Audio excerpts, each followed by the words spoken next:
నభవంతు శుభమంగళవారం చదరం వెంకట్రావు గారి శ్లోకములు కృష్ణ శతకం నుంచి. ఎంత ప్రేమయో భక్తులన్నను ఎంచనేమియు భేదమున్ వింత వింతగు చింతలన్నీయు వీడిపోవును భక్తిచే.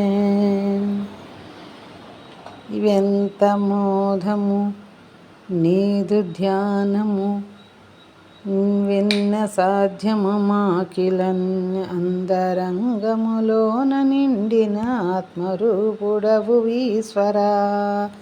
విజ్ఞులైనను యోగులైనను విక్రమంబది కల్గినన్ ప్రాజ్ఞులైనను యోగులైనను ప్రార్థనంబును చేయకన్యాజ్ఞ మీరిన వారలైనను ఆదరంబది పొందిరే. ఆజ్ఞపాలన చేయి భక్తులు ఆర్తి తీర్చద ఈశ్వరా, ఆర్తి తీర్చద ఈశ్వరా. ధన్యవాదములు.